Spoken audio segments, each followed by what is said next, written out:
So today's lesson is all about that awkward little approach shot. Today we've got an 88-yard shot. So it's that shot that's not a full shot, it's not a pitch shot, so it's not a short game, it's not a long game, it's an approach shot.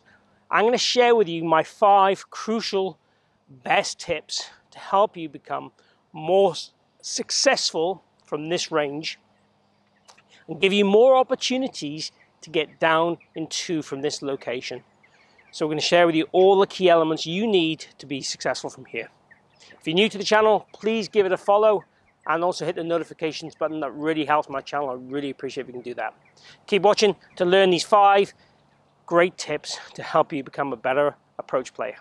So one of the first things I want to talk about is the concept of this shot.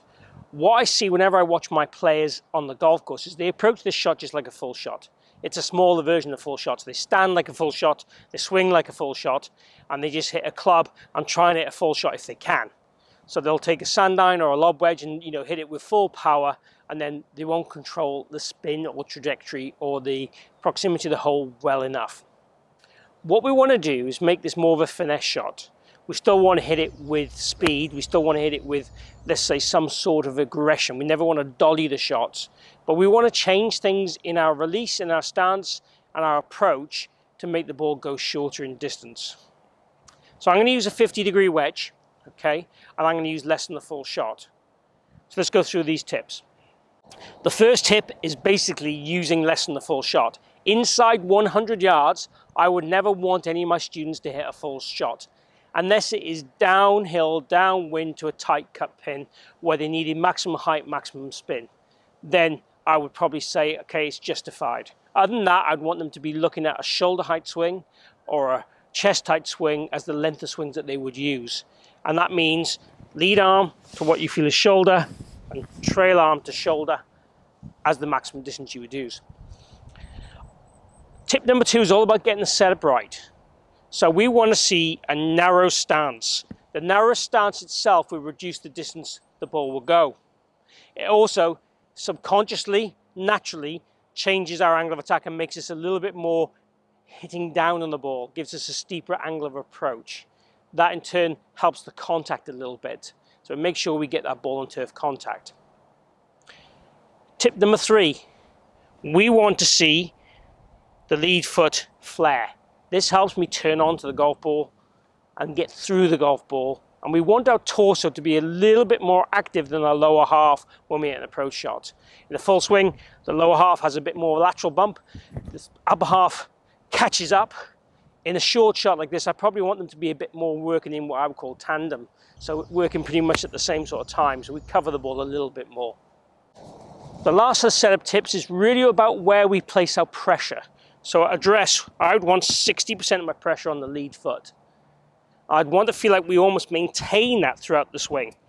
It is going to shift, but what we do is we shift probably a proportion of about 10 to 15% less pressure on our backswing with a short shot than we do a full swing. So with the concept of keeping it on that lead foot means we're going to reduce the amount of pressure we shift, but we still want pressure to shift. When I'm getting my arm up to this shoulder height, there is going to be a pressure shift, but there's going to be a less pressure shift than a normal full swing. That's what I am saying. The last tip is all about the release. Now, in a normal golf shot, we would release the club like this. So the club face would be pretty much parallel to what we would call our incline plane line like this.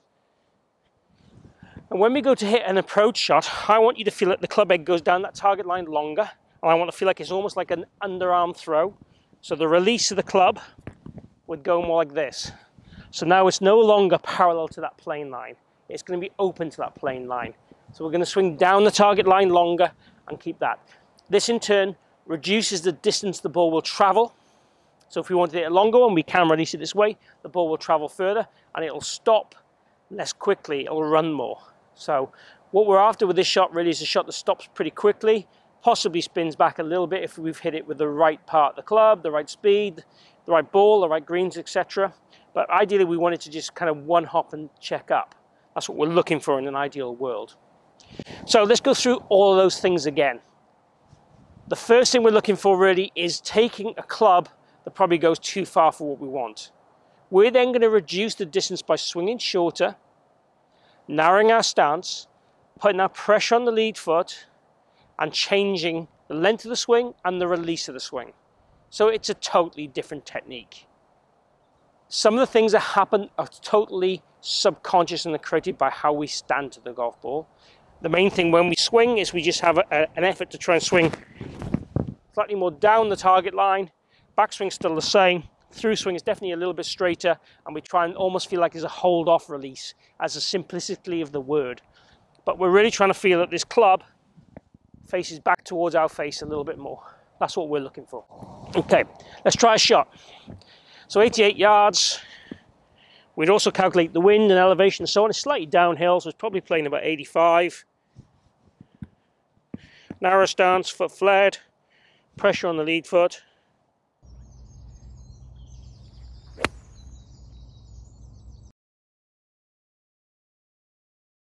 So that one was a little short. I felt my backswing there was a little short.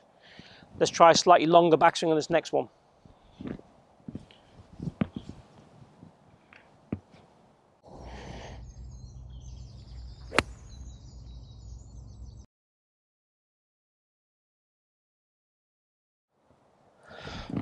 Much closer to the desired distance. Let's try one last one. That last one was pretty close to what I want, to be honest.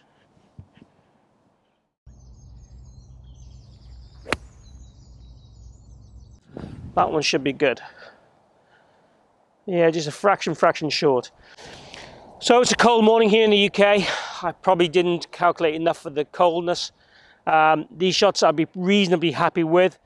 They're a few feet shorter than I would want them in terms of distance. The first one particularly, but the first one was definitely not the swing length I wanted. The first go of the shot, and again, I could edit that out. I'd rather show you a slight mistake in how we can try to make adjustments. I'm trying to swing the same length in all those shots, and I'm trying to swing the same kind of tempo in all those shots.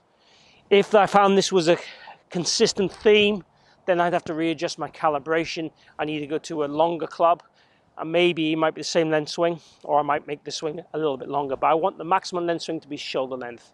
So again, and it's where you feel you are, not where you actually are. So I felt I was pretty close to shoulder length, but I might well need to recalibrate and go to that longer club, potentially for me. So I hope you enjoyed me looking at the 5 best ways to play great approach shots. You still have to execute the shot, obviously well to be able to pull off the result, but if you have the theory right and you start to practice, I'm sure it'll make you more consistent in your delivery to hit closer shots to the flag from this kind of range. Please let me know down below if it's a different technique than you currently do, and also what you think of it, and also any other feedback or comments or requests for videos. It really helps my channel if you can like the video and comment on the video, and also subscribe when you're watching a particular video. Google really like those things, so I appreciate if you can try and do those if you don't already. If you do subscribe, also hit the bell notification. That helps you get notified when I release a new video, so you know exactly when my content's coming out. Lastly, thank you for your support, thank you for joining me today, and I hope to see you back here at the Forest of Arden real soon.